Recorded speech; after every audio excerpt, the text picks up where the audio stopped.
Crown Zenith, a Pokemon card set that came out in January of 2023. This set put a unique spin on Trainer Gallery cards by introducing us to Galarian Gallery cards. Some of the designs are fairly familiar from the older sets of Sword and Shield, but others are bold, grand, and stylish, similar to the alternate arts of this era. So the discussion for today is now a good time to pick up Crown Zenith and hold on to it as an investment. In this video, we'll take a look at the top 6 performing singles of the set, as well as 6 sealed products that are fairly popular. We'll look at the data for the last 12 months and see where interest peaks, what the cost used to be, and where it is now. Let's go ahead and start off with the singles, from least expensive to most expensive for the top 6 polls. Number 6 is the Leafeon V-Star from the Galarian Gallery. 1 year ago, this card was priced at around $30. As time has passed on, it's had minor spikes and falls by a few bucks, ultimately trending downwards and hitting its yearly low in February at around $19. Today, this card is sitting at around the $20 mark.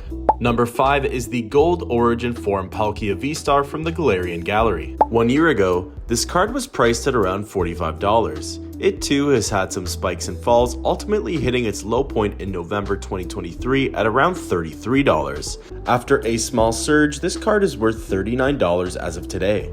Number 4 is the Gold Origin Form Dialga V-Star from the Galarian Gallery. 1 year ago, this card was priced at around $46. Continuing with the trend of spiking for a few dollars, the trend is ultimately downwards, hitting its yearly low in January at around $31. It has seen some small movement north in the last few months, as now it's sitting at just under $40. Number 3 is the Mewtwo V-Star from the Galarian Gallery. 1 year ago, this card was priced at around $71. It had a pretty big fall over the next few months and ultimately trended downwards, hitting its yearly low in February at around $42. It seems to have stabilized as of right now and is currently priced at around $46. Number 2 is the Gold Arceus V-Star from the Galarian Gallery. 1 year ago, this card was priced at around $75. It's dropped in price over the next few months, but has had some fairly volatile movement, leaping back up in price around June.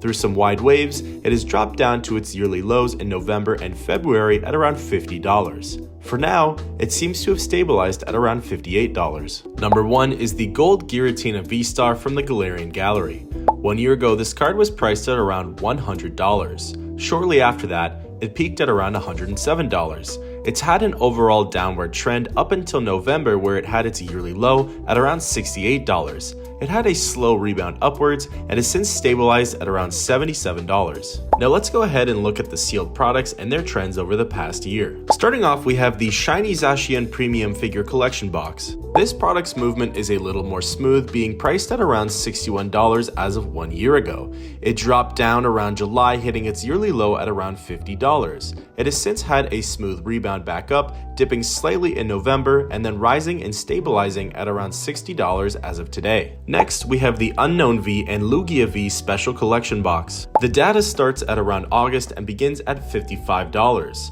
From there, it peaks in September at around $60 and then quickly has a massive drop, hitting its yearly low in October at around $35.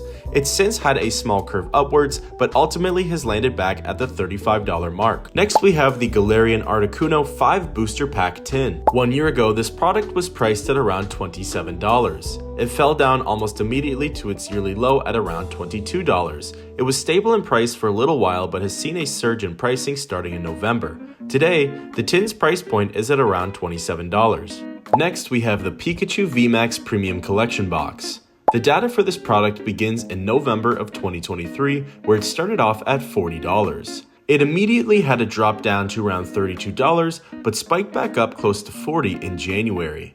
It has since fallen back down to the $33 mark, where it remains today. Next, we have the Elite Trainer Box. 1 year ago, this product was priced at around $60. It was relatively stable for a few months and even had a peak in July of around $65. After a few price drops and some stabilization, it hit its yearly low in December at around $38. It has since found its mark at around the $44 range. Finally, we have the Crown Zenith mini tin set of all 5 different artworks. This set of products was priced at around the $63 mark as of 1 year ago. It's had a relatively stable period and even hit its peak in October at around the $66 mark. Since then, it has ultimately trended downwards and is currently sitting at around the $55 range, which is also its yearly low. Some thoughts on the data gathered. All of the products and singles have dropped in price over the last year, partly due to reprints and partly due to the collectibles market. Ignoring that we are in a buyer's market right now, would I pick up Crown Zenith products right now as an investment? Yes, I would. This set was lots of fun to open. It had beautiful artwork with a variety of rarity. It was the last Sword and Shield set released. Plenty of hype surrounded the set. The promos are amazing, and the sealed products contain a lot of packs and extra fun goods.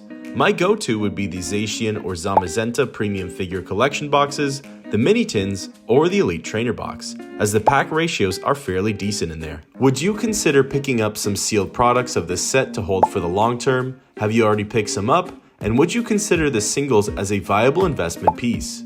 I'd love to hear your thoughts on this down below.